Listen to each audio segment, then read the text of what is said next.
Hello दोस्तों, मैं कुलदीप अपने YouTube channel study with KP में आप सभी का स्वागत करता हूं। आई होप कि आप सब स्वस्थ होंगे, मस्त होंगे।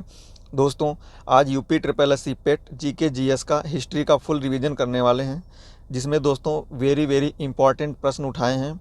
ये 150 प्लस प्रश्न हैं दोस्तों। इन्हें हम कम समय में जल्दी से जल्दी इन्हें हम डिस्कस करेंगे। दोस्तों यकीन मानिए, ये वीडियो बहुत ही हेल्पफुल होने वाला है। 28 या 29 अक्टूबर को जिसका एग्ज़ाम है, उसके एग्ज़ाम के लिए बहुत ही इंपॉर्टेंट होने वाला है।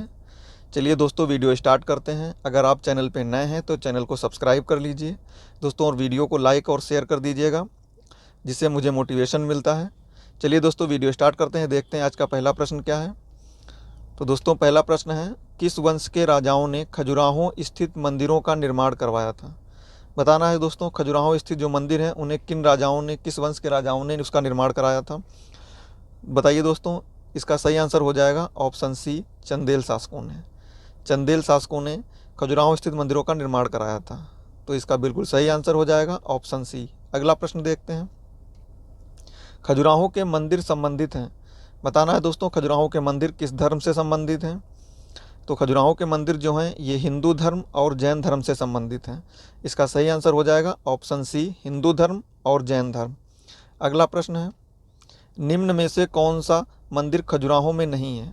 बताइए दोस्तों, इनमें से कौन सा मंदिर है जो खजुराहो में नहीं स्थित है। खजुराहो में स्थित नहीं है, उस मंदिर का नाम बताइए दोस्तों। तो इसका सही आंसर हो जाएगा ऑप्शन सी, दशावतार मंदिर। दशावतार मंदिर ये खजुराहो में स्थित नहीं है। अगला प्रश्न है, सूची 1 को सूची 2 का मिलान कीजिए। सूची 1 एवं सूची 2 का मिलान कीजिए। स्तूप जो है ये सांची से संबंधित है। चित्रकारी बाग से संबंधित है। कनिष्क की सिरविहीन मूर्ति ये मथुरा से संबंधित है। दशावतार मंदिर देवगढ़ में है। दशावतार मंदिर देवगढ़ में स्थित है। तो दोस्तों इसके चारों ऑप्शन बिल्कुल सही सुमेलित हैं, इसलिए इसका सही आंसर हो जाएगा ए, बी, सी, डी, चारों बिल्कुल सही सुमेलित हैं। अगला प्रश्न देखते हैं। निम्नलिखित में से कौन सा विश्व धरोहर स्थल नहीं है। बताना है दोस्तों, इनमें से कौन सा स्थल है जो वर्ल्ड हेरिटेज साइट में शामिल नहीं है। तो इसका सही आंसर हो जाएगा दोस्तों ऑप्शन डी, मांडू का महल। मांडू का महल जो है वह वर्ल्ड हेरिटेज साइट में शामिल नहीं है। अगला प्रश्न है, केवल प्रत्यक्ष प्रमाण को कौन स्वीकार करता है। केवल प्रत्यक्ष प्रमाण को कौन स्वीकार करता है। बताना है दोस्तों, इसका सही आंसर क्या हो जाएगा। तो इसका जो सही आंसर है वो हो जाएगा ऑप्शन बी, चार्वाक। चार्वाक इसका बिल्कुल सही आंसर हो जाएगा, चार्वाक। अगला प्रश्न है, अगला प्रश्न हो जाएगा, अधोलिखित में कौन एक चार्वाक के अनुसार सर्वोच्च मूल्य है। बताइए दोस्तों, निम्नलिखित में से कौन एक चार्वाक के अनुसार सर्वोच्च मूल्य है। इसका दोस्तों जो सही आंसर है वो हो जाएगा ऑप्शन सी, काम। इसका सही आंसर हो जाएगा काम। धर्म, अर्थ, काम, मोक्ष, भक्ति में से इसका जो सही आंसर है वो हो जाएगा काम। अगला प्रश्न है, न्याय दर्शन के संस्थापक थे। बताइए दोस्तों, न्याय दर्शन के संस्थापक कौन थे। तो न्याय दर्शन के जो संस्थापक थे वो गौतम बुद्ध थे। गौतम थे, गौतम। अगला प्रश्न है, मीमांसा के प्रणेता थे। मीमांसा के प्रणेता बताइए दोस्तों कौन थे। मीमांसा के प्रणेता दोस्तों जैमिनी थे। ऑप्शन डी सही हो जाएगा, जैमिनी। अगला प्रश्न है, कर्म का सिद्धांत संबंधित है। बताइए दोस्तों, कर्म का सिद्धांत किससे संबंधित है। तो कर्म का जो सिद्धांत है वो मीमांसा से संबंधित है। ऑप्शन बी बिल्कुल सही आंसर हो जाएगा, मीमांसा। अगला प्रश्न है, निम्न में से किस दर्शन का मत है कि वेद शाश्वत सत्य है। बताइए दोस्तों, इनमें से किस दर्शन का मत है कि वेद जो हैं ये शाश्वत सत्य हैं। इसका जो सही आंसर है वो हो जाएगा ऑप्शन सी, मीमांसा। मीमांसा जो है इसका बिल्कुल सही आंसर है। अगला प्रश्न है, अपूर्व का सिद्धांत संबंधित है। अपूर्व का सिद्धांत किससे संबंधित है दोस्तों। अपूर्व का सिद्धांत जो है ये मीमांसा से संबंधित है। ऑप्शन डी बिल्कुल सही हो जाएगा, मीमांसा से संबंधित है। अगला प्रश्न है, निम्न में से किस भारतीय दर्शन ने परमाणु सिद्धांत का प्रतिपादन किया। बताइए दोस्तों, परमाणु सिद्धांत का प्रतिपादन किस भारतीय दर्शन ने किया। तो इसका जो सही आंसर है वो हो जाएगा ऑप्शन डी, वैशेषिक दर्शन। ऑप्शन डी इसका बिल्कुल सही आंसर हो जाएगा। अगला प्रश्न है, निम्नलिखित युग्मों में से कौन सा एक भारतीय षट दर्शन का भाग है? बताना है दोस्तों, इनमें से कौन सा है जो भारतीय षट दर्शन का भाग नहीं है। तो दोस्तों इसका जो सही आंसर है वो हो जाएगा ऑप्शन सी, लोकायत और कापालिक। अगला प्रश्न है, माउंट आबू में दिलवाड़ा के प्रसिद्ध मंदिर का निर्माता विमल शाह किस चालुक्य शासक का सामंत था? बताइए दोस्तों, माउंट आबू में दिलवाड़ा के प्रसिद्ध मंदिर का निर्माता विमल शाह किस चालुक्य शासक के सामंत था? तो दोस्तों इसका जो सही आंसर है वो हो जाएगा ऑप्शन डी, भीमदेव प्रथम इसका बिल्कुल सही आंसर हो जाएगा। अगला प्रश्न है, मोहम्मद गौरी तथा जयचंद के मध्य 1194 ईस्वी में युद्ध हुआ था। बताइए दोस्तों, मोहम्मद गौरी तथा जयचंद के मध्य 1194 ईस्वी में कौन सा युद्ध हुआ था? तो दोस्तों इसका जो सही आंसर हो जाएगा वो हो जाएगा ऑप्शन सी, चंदावर के मैदान में। ऑप्शन सी इसका बिल्कुल सही आंसर हो जाएगा, चंदावर के मैदान में। अगला प्रश्न है, जयानक ने पृथ्वीराज विजय की रचना की है। तो दोस्तों इसका जो सही आंसर है वो हो जाएगा ऑप्शन ए, पृथ्वीराज तृतीय के काल में। अगला प्रश्न है, निम्नलिखित में से किसने राष्ट्रकूट साम्राज्य की नींव रखी थी? बताना है दोस्तों, इनमें से किसने राष्ट्रकूट साम्राज्य की नींव रखी थी? तो दोस्तों इसका जो सही आंसर वो हो जाएगा ऑप्शन सी, दंतिदुर्ग ने। ऑप्शन सी, दंतिदुर्ग इसका बिल्कुल सही आंसर है। अगला प्रश्न देखते हैं, गुलाम वंश का प्रथम शासक कौन था? बताइए दोस्तों, गुलाम वंश का प्रथम शासक कौन था? तो दोस्तों गुलाम वंश का प्रथम शासक जो था कुतुबुद्दीन ऐबक था। गुलाम वंश का प्रथम शासक कुतुबुद्दीन ऐबक था। अगला प्रश्न है, निम्नलिखित राजवंश व संस्थापक को सुमेलित कीजिए। इधर दोस्तों सूची 1 है, सूची 2 राजवंश और संस्थापक। तो दोस्तों इसका सही आंसर हो जाएगा गुलाम वंश कुतुबुद्दीन ऐबक ने। इसके संस्थापक हैं, खिलजी वंश के संस्थापक हैं जलालुद्दीन फिरोज खिलजी। तुगलक वंश के संस्थापक हैं गियासुद्दीन तुगलक। और सैयद वंश के संस्थापक हैं खिज्र खां। लोधी वंश का संस्थापक है बहलोल लोधी। तो दोस्तों ये पांचों ऑप्शन बिल्कुल सही हैं। पांचों ऑप्शन जो हैं बिल्कुल सही सुमेलित हैं दोस्तों, ऑप्शन नहीं दोस्तों। चलिए दोस्तों अगला प्रश्न देखते हैं, गोविंद चंद्र गढ़वाल की एक रानी कुमार देवी ने धर्मचक्र जिन विहार कहाँ बनवाया था? बताइए दोस्तों, गोविंद चंद्र गढ़वाल की एक रानी कुमार देवी ने धर्मचक्र जिन विहार कहाँ बनवाया था? तो दोस्तों ये सारनाथ में बनवाया था। ऑप्शन सी इसका बिल्कुल सही आंसर हो जाएगा, सारनाथ। अगला प्रश्न देखते हैं, लाख बख्श कुरान खां व हातिम ताई यह उपाधियाँ किस सल्तनत शासक की थीं? बताना है दोस्तों, लाख बख्श कुरान खां व हातिम ताई यह उपाधियाँ किस सल्तनत शासक की थीं? तो दोस्तों इसका जो सही आंसर है वो हो जाएगा ऑप्शन ए, कुतुबुद्दीन ऐबक। कुतुबुद्दीन ऐबक को लाख बख्श कहा जाता था। हातिम ताई की उपाधि भी कुतुबुद्दीन ऐबक को दी गई थी। कुरान खां भी कुतुबुद्दीन ऐबक को कहा जाता था। अगला प्रश्न है, दिल्ली में स्थित कुतुब मीनार का निर्माण सल्तनत कालीन निम्नलिखित शासकों ने पूर्ण कराया है। बताना है दोस्तों, दिल्ली स्थित जो कुतुब मीनार है इसका निर्माण किसने करवाया था? तो दोस्तों कुतुब मीनार का निर्माण जो है ये कुतुबुद्दीन ऐबक ने करवाया था, लेकिन इसका कार्य जो पूरा कराया था वो इल्तुतमिश ने कराया था। तो इसका सही आंसर हो जाएगा ऑप्शन बी, इल्तुतमिश। अगला प्रश्न है, कुतुबुद्दीन ऐबक ने दिल्ली में कुतुब मीनार की नींव किस सूफी संत के नाम पर रखी थी? बताइए दोस्तों इसका सही आंसर क्या हो जाएगा? कुतुब मीनार की जो नींव है ये किस सूफी संत के नाम पर रखी गई थी दोस्तों? तो इसका सही आंसर हो जाएगा ऑप्शन सी, ख्वाजा बख्तियार काकी के नाम पर। ख्वाजा बख्तियार काकी के नाम पर। इसका ऑप्शन सी बिल्कुल सही आंसर हो जाएगा। अगला प्रश्न देखते हैं, कुव्वत उल इस्लाम उत्तर भारत में निर्मित प्रथम इस्लामिक मस्जिद मानी जाती है जिसका निर्माण कुतुबुद्दीन ऐबक ने करवाया, ये कहाँ स्थित है? बताना है दोस्तों, कुव्वत उल इस्लाम मस्जिद ये कहाँ पर स्थित है? तो दोस्तों इसका सही आंसर हो जाएगा ऑप्शन डी, दिल्ली में। कुव्वत उल इस्लाम मस्जिद जो है ये दिल्ली में स्थित है। ऑप्शन डी इसका बिल्कुल सही आंसर है। अगला प्रश्न है, निम्नलिखित में से सही सुमेलित नहीं है। बताना है दोस्तों इनमें से कौन सा ऑप्शन है जो सही सुमेलित नहीं है? तो दोस्तों इसका जो सही आंसर है वो हो जाएगा option third, India patriotic association मौलाना आज़ाद, ये सही सुमेलित नहीं है। अगला प्रश्न है, अशोक की वह पत्नी जिसका उल्लेख उसके लेखों में मिलता है। बताइए दोस्तों, अशोक की वह पत्नी जिसका उल्लेख उसके लेखों में मिलता है।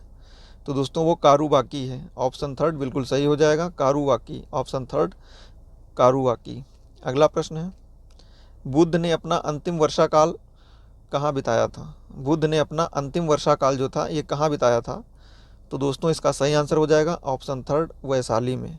ऑप्शन थर्ड वैशाली में।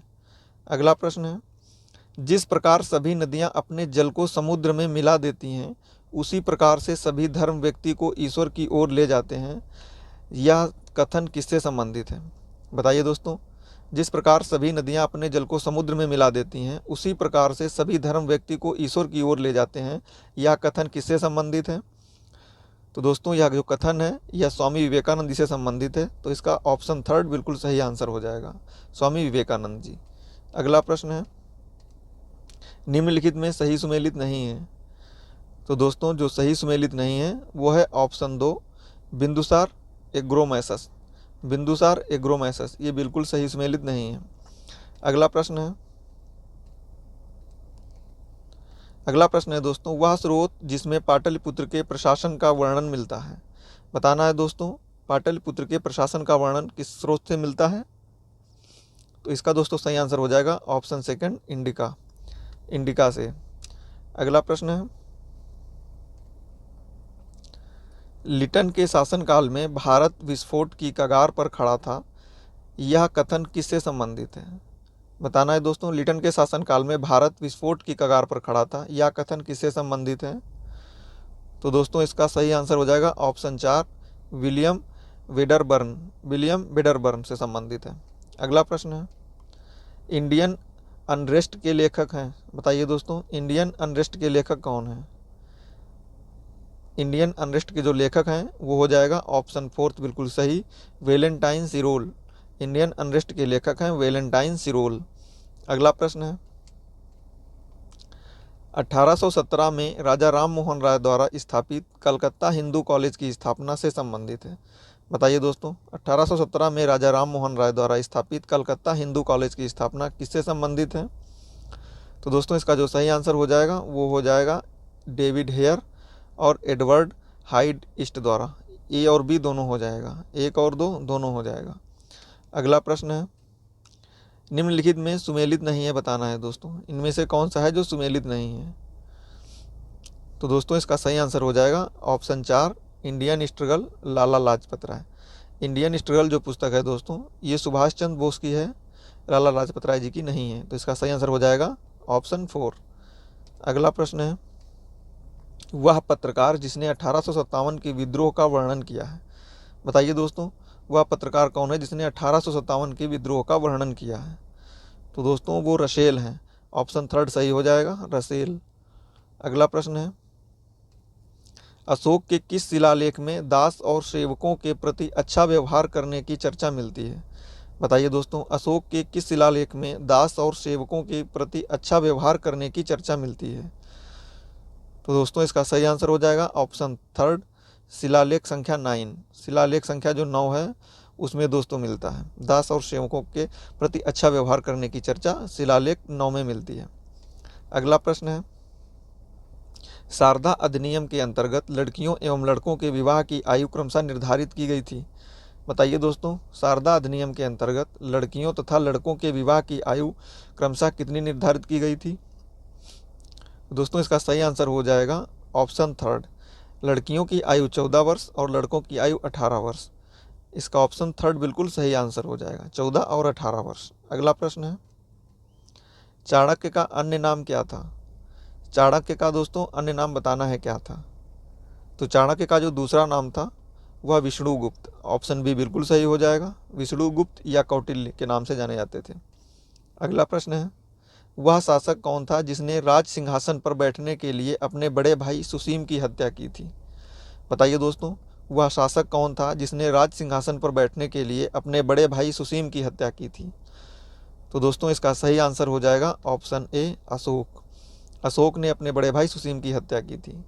अगला प्रश्न है, निम्न में सम्राट अशोक की वह पत्नी कौन थी जिसने उसको प्रभावित किया था? बताइए दोस्तों, सम्राट अशोक की वह पत्नी कौन थी जिसने उसको प्रभावित किया था?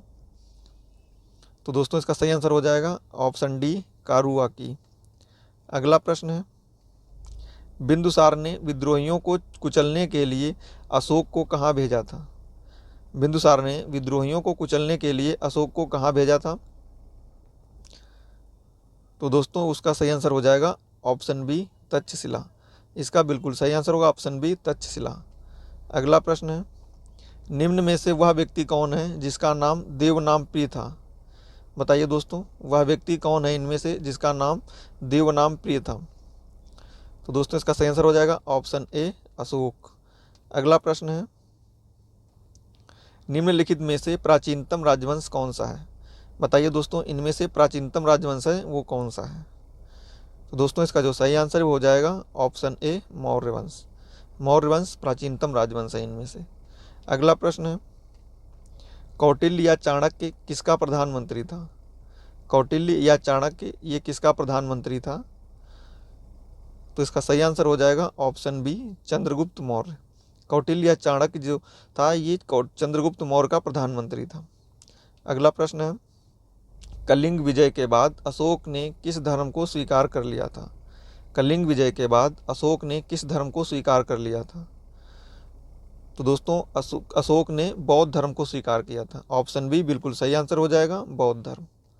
अगला प्रश्न है, चंद्रगुप्त के शासन विस्तार में किसने मुख्य रूप से मदद की थी?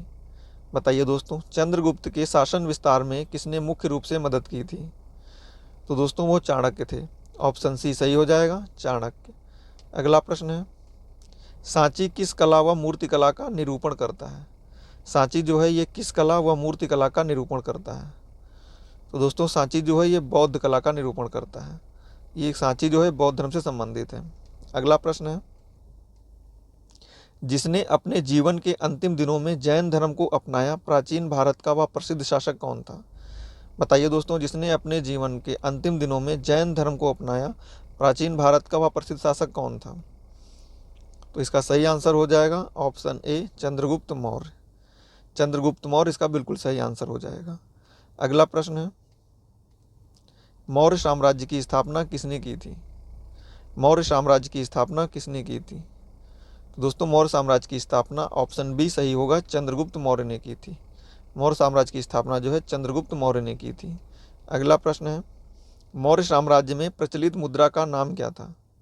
मौर्य साम्राज्य में प्रचलित मुद्रा का नाम क्या था? तो दोस्तों इसका नाम था पढ़। ऑप्शन ए सही हो जाएगा, पढ़। अगला प्रश्न है, निम्नलिखित में से कौन मौर्य वंश का शासक नहीं है? बताइए दोस्तों, इनमें से कौन है जो मौर्य वंश का शासक नहीं है? अजातशत्रु, चंद्रगुप्त मौर्य, अशोक या फिर बिंदुसार? दोस्तों इसका सही आंसर हो जाएगा ऑप्शन ए, अजातशत्रु। अगला प्रश्न है, नंद वंश के बाद मगध पर किस राजवंश ने शासन किया था? नंद वंश के बाद मगध पर किस राजवंश ने शासन किया था? तो दोस्तों मौर्य वंश ने शासन किया था। इसका ऑप्शन ए बिल्कुल सही आंसर हो जाएगा, मौर्य वंश। अगला प्रश्न है, किस पुस्तक में चंद्रगुप्त मौर्य को शकल जम्बूद्वीप स्वामी कहा गया है? बताना है दोस्तों, किस पुस्तक में चंद्रगुप्त मौर्य को शकल जम्बूद्वीप स्वामी कहा गया है? तो दोस्तों वो पुस्तक है महावंश। ऑप्शन बी सही हो जाएगा, महावंश। अगला प्रश्न है, हर्ष के शासनकाल में नालंदा विश्वविद्यालय का अध्यक्ष कौन था? बताइए दोस्तों, हर्ष के शासनकाल में नालंदा विश्वविद्यालय का अध्यक्ष कौन था? तो दोस्तों इसका जो सही आंसर है वो हो जाएगा option B, Shilabhadra. Option B, Shilabhadra. अगला प्रश्न है, नासिक व कार्ले की गुफाएं किसके राज्य में स्थित हैं? बताइए दोस्तों, नासिक व कार्ले की गुफाएं किसके राज्य में स्थित हैं? किस राज्य में स्थित हैं? तो दोस्तों इसका सही आंसर हो जाएगा ऑप्शन डी, इसका बिल्कुल सही आंसर हो जाएगा। अगला प्रश्न है, गौतम बुद्ध की प्राचीन मूर्ति को प्रायः एक काल में डैश में बनाया गया था? बताइए दोस्तों, गौतम बुद्ध की प्राचीन मूर्ति को प्रायः एक काल में डैश में बनाया गया था? तो दोस्तों इसका सही आंसर हो जाएगा ऑप्शन सी, मथुरा और गांधार कला। मथुरा और गांधार। अगला प्रश्न है, किस विद्वान को बौद्ध धर्म का लूथर माना जाता है? बताइए दोस्तों, किस विद्वान को बौद्ध धर्म का लूथर माना जाता है?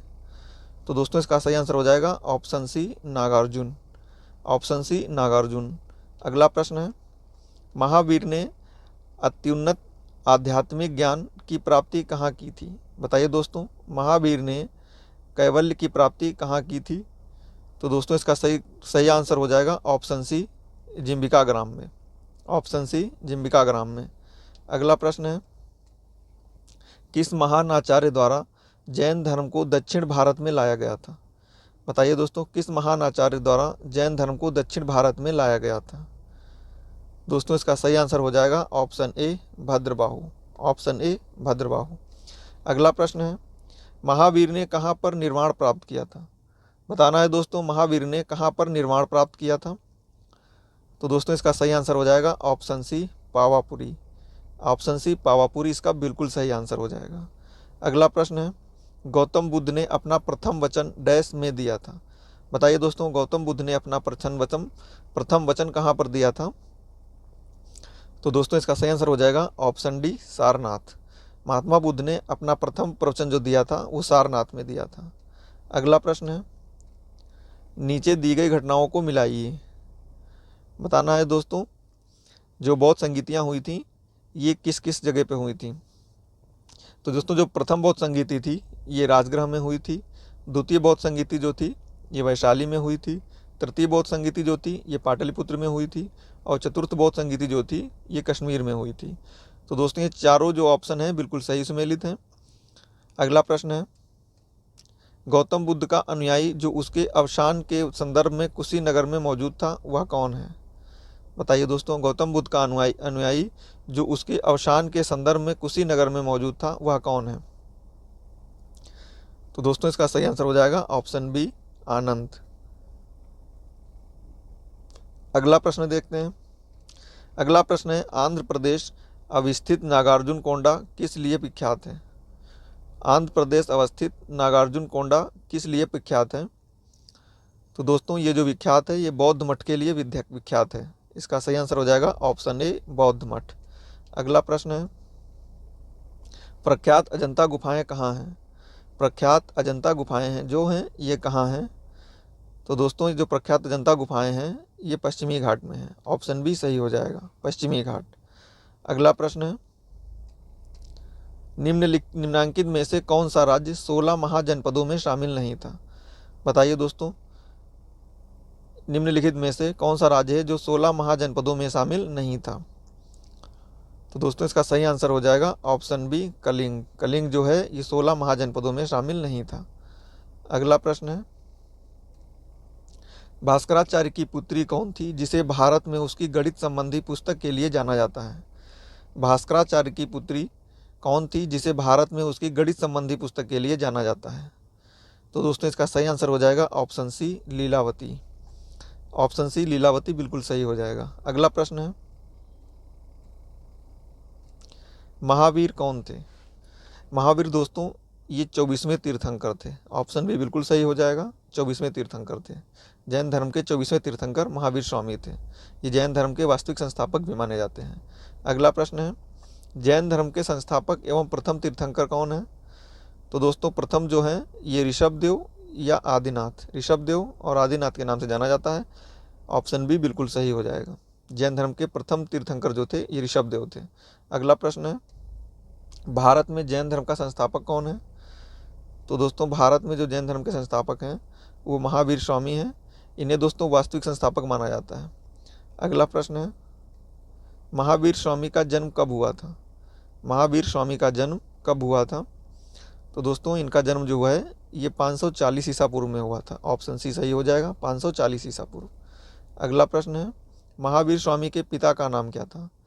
महावीर स्वामी के पिता का नाम था सिद्धार्थ। ऑप्शन ए सही हो जाएगा, सिद्धार्थ। अगला प्रश्न है, महावीर स्वामी के बचपन का नाम क्या था? तो दोस्तों इसके बचपन का जो नाम था वो वर्धमान था। ऑप्शन सी सही हो जाएगा, महावीर स्वामी के बचपन का नाम था वर्धमान। अगला प्रश्न देखते हैं, महावीर स्वामी का जन्म कहाँ हुआ था? तो महावीर स्वामी का जो जन्म है ये कुंडग्राम वैशाली में हुआ था। ऑप्शन ए सही हो जाएगा, कुंडग्राम वैशाली। अगला प्रश्न है, महावीर स्वामी के माता का नाम क्या था? बताइए दोस्तों, महावीर स्वामी की माता का नाम क्या था? तो इनकी माता का जो नाम था वो था त्रिशला। ऑप्शन सी सही हो जाएगा, त्रिशला। अगला प्रश्न है, दक्षिण भारत में प्रसिद्ध जैन केंद्र स्थित है। दक्षिण भारत में प्रसिद्ध जैन केंद्र कहाँ स्थित है? तो दोस्तों ये श्रवणबेलगोला में स्थित है। ऑप्शन डी सही हो जाएगा, श्रवणबेलगोला, ये कर्नाटक में पड़ता है। अगला प्रश्न है, प्राचीन भारत का वह प्रसिद्ध शासक कौन था जिसने अपने जीवन के अंतिम दिनों में जैन धर्म अपना लिया था?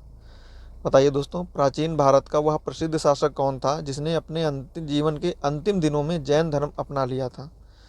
तो दोस्तों इसका सही आंसर हो जाएगा option C, Chandragupta. Option C, Chandragupta. अगला प्रश्न है, जैन साहित्य को क्या कहा जाता है? दोस्तों जैन साहित्य को आगम कहा जाता है। ऑप्शन डी सही हो जाएगा, आगम। अगला प्रश्न है, महावीर की पत्नी का नाम क्या था? बताइए दोस्तों, महावीर की पत्नी का नाम क्या था? तो इनकी पत्नी का जो नाम था वो यशोदा नाम था। ऑप्शन ए बिल्कुल सही हो जाएगा। अगला प्रश्न देखते हैं। अगला प्रश्न है, महावीर की मृत्यु कब हुई थी? बताइए दोस्तों, महावीर की मृत्यु कब हुई थी? तो दोस्तों महावीर की मृत्यु जो है ये 468 ईसा पूर्व में हुई थी। 468 ईसा पूर्व में। ऑप्शन डी बिल्कुल सही हो जाएगा। अगला प्रश्न है, जैन धर्म के दो संप्रदाय कौन कौन हैं?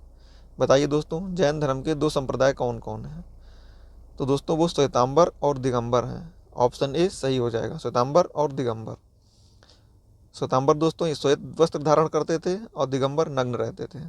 अगला प्रश्न है, जैन धर्म में जिन शब्द का अर्थ क्या होता है? बताइए दोस्तों, जैन धर्म में जो जिन शब्द है इसका अर्थ क्या है? तो दोस्तों जिन का जो अर्थ है ये होता है विजेता। ऑप्शन ए सही हो जाएगा, विजेता। अगला प्रश्न है, जब 1833 में राजा राम मोहन राय का निधन हुआ तब ब्रह्म समाज का नेतृत्व किसने संभाला? बताइए दोस्तों, जब 1833 में राजा राम मोहन राय का निधन हुआ उस समय ब्रह्म समाज का नेतृत्व किसने संभाला था? तो दोस्तों इसका जो सही आंसर हो जाएगा वो हो जाएगा option B, Debendranath Tagore. Option B, Debendranath Tagore ने संभाला था।